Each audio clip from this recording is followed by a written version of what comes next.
औज़ुबिल्लाहिमिनश्शैतानिर्रजीम बिस्मिल्लाहिर्रहमानिर्रहीम। स्टूडेंट्स, आज दो छोटे टॉपिक के साथ आपकी खिदमत में हाजिर हैं, जो कि बायोमॉलिक्यूल का हमारा ये सेकंड लेक्चर जा रहा है।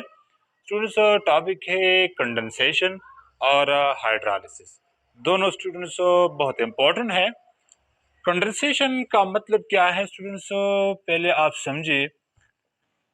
कंडेंसेशन कंडेंसेशन और कंडेंस का मतलब होता है स्टूडेंट्स क्लोज पैकिंग। क्या? पैकिंग।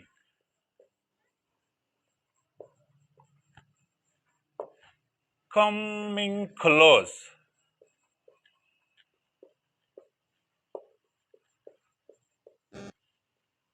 तो इसका मतलब ये है कि पैकिंग, मॉलिक्यूल का जब पैकिंग होता है तो वो असल में कंडेंस होते हैं। लेकिन जो इंपॉर्टेंट एस्पेक्ट है कंडेंसेशन का वो ये है कि condensation as the process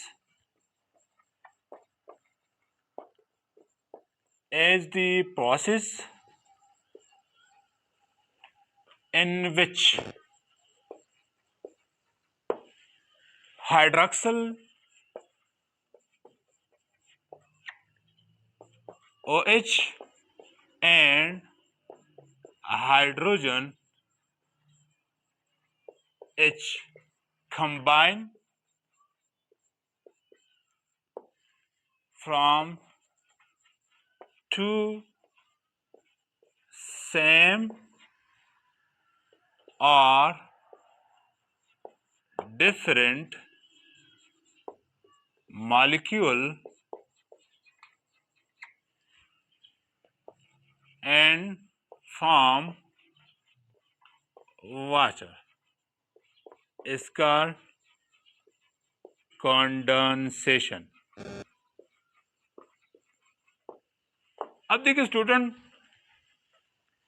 condensation के दौरान होता क्या है? होता ये है कि एक मॉलिक्यूल से हाइड्रोक्सिल आता है और दूसरे मॉलिक्यूल से हाइड्रोजन आता है। ये दोनों स्टूडेंट्स कंबाइन होते हैं। जब ये कंबाइन होते हैं तो हमारे साथ वाटर मॉलिक्यूल रिलीज होता है।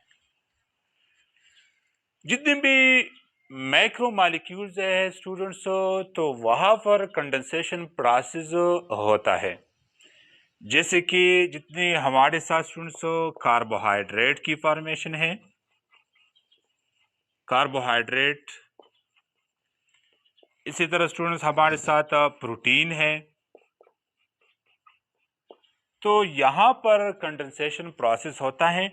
और इवन ये कि जितनी लिपिड्स हैं वो भी जब बनते हैं तो हमारे साथ वाटर मॉलिक्यूल की जो रिलीजिंग है ये लास्ट में होता है। वाटर मॉलिक्यूल जब रिलीज होता है तो दो जो मॉलिक्यूल होते हैं वो एक दूसरे के साथ अटैच हो जाते हैं। इसकी एग्जाम्पल मैं आप लोगों को समझाता हूँ प्रोटीन से। जो हमारे साथ एमाइनो एसिड्स हैं, देखिए स्टूडेंट्स, यहाँ पर मैं एक सिंपल एमाइनो एसिड का स्ट्रक्चर ड्रा करता हूँ। मान ले कि ये हमारे साथ एक एमाइनो एसिड है। यहाँ पर स्टूडेंट्स देखिए, ये एक एमाइनो एसिड का स्ट्रक्चर है स्टूडेंट, और इसी तरह एक दूसरा एमाइनो एसिड यहाँ पर आता है सेम टू सेम। जैसे कि ये इसके साथ दो हाइड्रोजन है और फिर कार्बन है स्टूडेंट्स, एक तरफ हाइड्रोजन दूसरी तरफ आर ग्रुप अटैच है। फिर कार्बोक्सिल ग्रुप है जिसके साथ O और OH अटैच है। यहाँ पर होता क्या है कि ये हाइड्रोजन एक एमाइनो एसिड का हाइड्रोक्सिल और हाइड्रोजन दूसरे का, ये आपस में इसी तरह कंबाइन होते हैं स्टूडेंट्स। और ये लॉस में हमारे साथ वाटर मॉलिक्यूल क्या करता है? रिलीज करता है। तो इसकी वजह से ये जो दो हमारे साथ ग्रुप बन गए, ये जो डाइपेप्टाइड बन गया, तो ये इसी तरह कंडेंस फॉर्म में आएगा स्टूडेंट्स। तो आप देखें,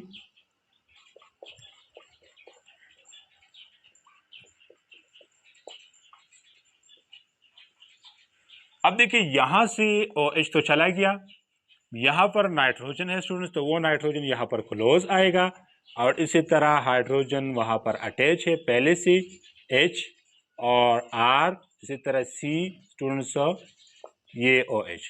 तो ये एक डाइपेप्टाइड है स्टूडेंट्स, जिसमें हाइड्रोक्सिल और हाइड्रोजन की जो आयन थी जो, तो वो आपस में कंबाइन हो गए और वाटर और लॉस में रिलीज हुआ। तो ये कंडेंसेशन प्रोसेस है स्टूडेंट। अब जरूरी है कि कंडेंसेशन प्रोसेस के लिए वाटर की सप्लाई जरूरी है।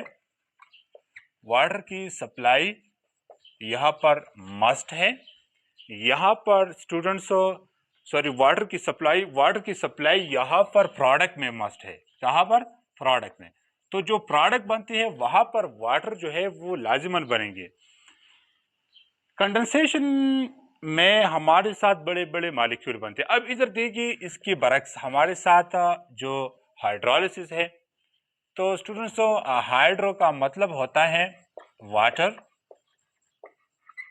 और लाइसिस का मतलब होता है ब्रेकिंग और स्प्लिटिंग। यहां पर तवज्जो करें, कंडेंसेशन में हमने वाटर मॉलिक्यूल हमारा प्रोडक्ट बन गया, प्रोडक्ट में यहां पर स्टूडेंट्स होता क्या है कि hydrolysis is the process in which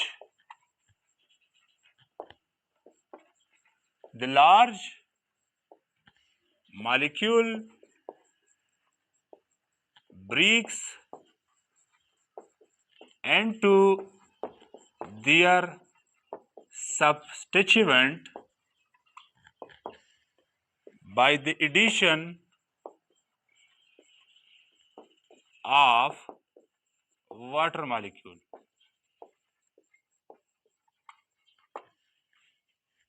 students, hydrolysis में हमारे साथ वाटर आता है, किसी मॉलिक्यूल के साथ हम उसमें स्टूडेंट्स ऐड करते हैं, और उस वाटर की वजह से वो जो मॉलिक्यूल है उसकी ब्रेकिंग हो जाती है। सेम टू सेम ये प्रोसेस है, लेकिन ये इसका रिवर्स है। इट इज, आप समझिए कि reverse of condensation. For example, हमारे साथ ये स्ट्रक्चर बना स्टूडेंट्स, ये यहां पर जो डाइपेप्टाइड है, डाइपेप्टाइड का स्ट्रक्चर हमारे साथ स्टूडेंट्स ऑलरेडी प्रेजेंट है।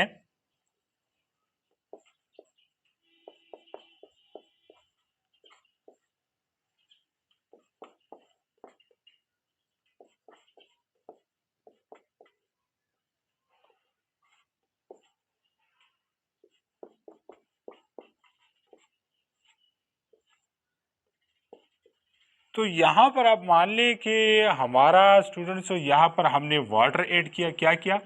वाटर ऐड किया। तो वाटर का स्टूडेंट्स जो हाइड्रोजन है वो आके एक मॉलिक्यूल के साथ अटैच होगा, और जो हाइड्रोक्सिल है वो दूसरे के साथ अटैच होगा। जैसे कि यहाँ पर जो हाइड्रोजन है वो यहाँ पर कार्बोक्सिल ग्रुप के साथ अटैच हो जाएगा, और इसका जो हाइड्रोक्सिल ग्रुप है वाटर का, तो वो आके यहाँ पर अटैच होगा स्टूडेंट्स। इधर देखिए यहाँ पर, तो हमारा जो प्रोडक्ट बनेगा वो सब्स्टिट्यूएंट एमाइनो एसिड बनेगा। जैसे कि यहाँ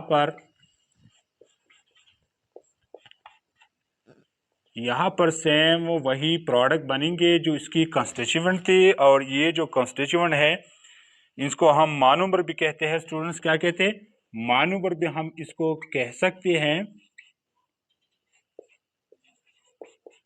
ये आ गया हमारा एक एमाइनो एसिड यहाँ पर, और एक सेम टू सेम एक दूसरा भी एमाइनो एसिड यहाँ पर बनेगा।